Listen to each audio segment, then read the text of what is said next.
Hello दोस्तों, स्वागत है आपका हमारे यूट्यूब चैनल में। आज के वीडियो में हम लोग समझेंगे रूसी क्रांति क्या है, उसके क्या कारण रहे थे और उसका परिणाम क्या रहा था।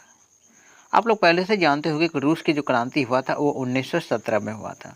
ठीक है, और ये लेनिन की सरकार बनी थी उसके बाद। या आप लोग थोड़ा बहुत ज़रूर जानते होंगे, ठीक है, कि 1917 में रूसी क्रांति हुई थी और उसके बाद सरकार किसकी बनी थी? लेनिन की सरकार बनी थी। तो क्या था रूसी क्रांति, चलिए आगे समझते हैं।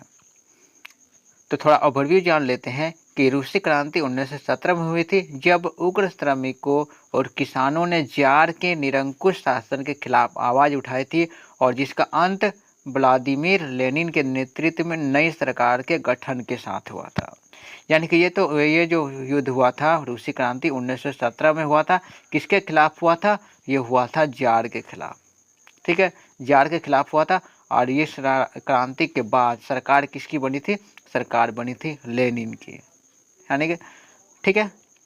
तो रूसी क्रांति के कारणों को समझते हैं अब। तो पहला कारण रहा था रूसी क्रांति का, वो पहला कारण था कि निरंकुशता।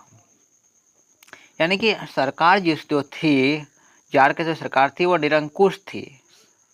यानी कि बिना कंट्रोल, बिना रोक टोक के काम कर रही थी और वैसे काम कर रही थी जो लोगों को पसंद नहीं था।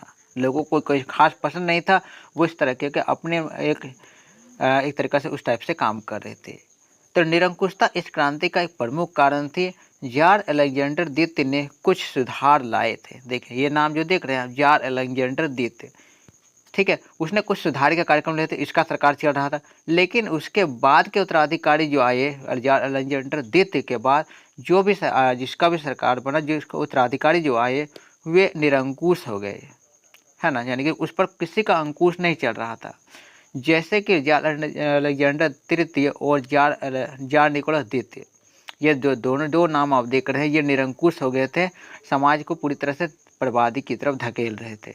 समाज में पहले से ही अशांति थी और उनकी नीतियों और कार्रवाइयों ने मौजूदा मुद्दों को और हवा दी। पहले तो अशांति चल रही थी देश में, उसके बाद जार अलेक्जेंडर द्वितीय और जार निकोलस ने ऐसी ऐसी नीतियां लाई जो लोगों को कोई खास पसंद नहीं आया, जिस वजह से लोग क्या होते हैं, इसके खिलाफ और उग्र हो गए। ठीक है, उसके बाद है जार अलेक्जेंडर तृतीय और उनके बेटे जार निकोलस दो। ये दो जो नाम देख रहे हैं, इन सभी इनके प्रणाली के रूसीकरण की नीति अपनाए। इसने क्या किया? सभी प्रणालियों को रूसीकरण की नीति, हर चीज़ में रूसीकरण की नीति अपनाई। कैसे, किस तरह का नीति थी? तो निकोलस दो ने एक जार, एक चर्च, एक रूस की नीति बनाई। एक जार, एक चर्च और एक रूस की नीति अपनाई। यानी कि एक ही धर्म चलेगा, सिर्फ चर्च ही चलेगा। जार यानी कि जार का ही, ये जो जार देख रहे हैं, जार निकोलस दो, इसी का सारा चीज़ चलेगी, उसी की बातें चलेगी और एक रूस पर चलेगी। तो इसने ये नीति लोगों को उतना खास पसंद नहीं आया। लोगों को लगा कि हमारे पर ज़बरदस्ती थोप रहे हैं। इस नीति के अनुसार केवल कैथोलिक धर्म और रूसी भाषा को ही पेश किया गया और बाकी भाषाओं का उपेक्षा की गई।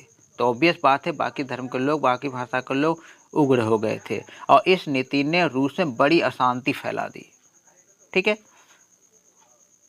उसके बाद देखिए और कारण क्या रहा कि क्रांति के लिए उपयुक्त माहौल शून्यवाद के उदय और गतिविधियों से बना, जिसने 1917 में रूसी क्रांति को प्रभावित किया। हुआ क्या था उस समय? शून्यवाद की नीति लेनिन के सरकार नेतृत्व में लाया गया। ठीक है, तो लेनिन ने एक संगठन लाया और उसका मकसद ही था कि जार के सरकार को नष्ट करके एक नई दुनिया का निर्माण करना।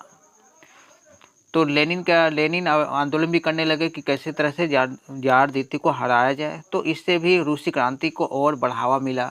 ठीक है, अब रूसी क्रांति के परिणाम क्या हुए? तो पहला परिणाम इसका हुआ कि लेनिन के नेतृत्व में बोल्शेविक पार्टी की नई सरकार बन गई।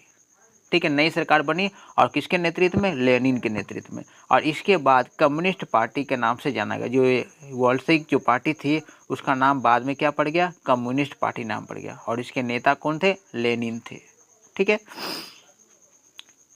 तो क्रांति के बाद बोल्शेविक द्वारा चेका के नाम से जाने जाने वाली गुप्त पुलिस के गठन से लेनिन को रूस में अपनी शक्तियां स्थापित करने में मदद मिली। अब नई सरकार किसकी बन गई? लेनिन की। और लेनिन ने क्या किया, एक गुप्त पुलिस संगठन था, एक पुलिस संगठन बनाया था जिसका नाम था चेका, और उसको मजबूत किया और उसके मजबूत से क्या किया, अपने देश पर अपना प्रभाव को और अच्छा किया उसने। ठीक है, आगे देखते हैं कि कृषि भूमि का किसानों को तथा कारखानों को श्रमिकों का वितरण, यानी कि जो कृषि भूमि होता है वो किसानों को भूमियाँ दिए गई और जो श्रमिक लोग होते हैं उन्हें फैक्ट्रियों में काम दिया गया। तो इस तरह से क्या हुआ, लोग भी खुश हो गए, ठीक है, क्योंकि सबको काम मिलने लगा। निकोलस द्वितीय, उनकी पत्नी और बच्चों को फांसी के साथ जार के शासन का अंत हो गया। अब उसने क्या किया, लेनिन ने क्या किया, निकोलस द्वितीय को और उसकी पत्नी और बच्चों को फांसी दे दी गई, इनको फांसी दे दिया। तो इस तरीके से जार का शासन का पूरी तरह से खात्मा हो गया। लेनिन ने क्या किया, लेनिन ने अपराधियों और राजनीतिक कैदियों दोनों के लिए क्रूर तरीके अपनाए। जो भी कैदी होते थे या फिर राजनीतिक कैदी या फिर जो भी अपराध वाला कैदी होते थे उनके खिलाफ बड़ा क्रूर नीति अपनाए, उनके खिलाफ बड़ी रक्त और कठोर की नीति अपनाए। साथ ही कुछ प्रभाव ये भी पड़ा कि 1918 से 1920 के बीच में रूस में गृह युद्ध भी हुआ था, यानी कि अपने देश में लोगों के बीच में आपस में युद्ध चल रहा था, यानी कि गृह युद्ध भी उस युद्ध के खिलाफ हुआ था। ठीक है, तो रूसी क्रांति यहाँ तक हम लोगों ने पूरा वीडियो समझ लिया है। उम्मीद है आप लोग को सारा बात एक एक पॉइंट क्लियर हो गया है। ठीक है, तो मिलते हैं हम लोग नए वीडियो में एक नए टॉपिक को लेकर।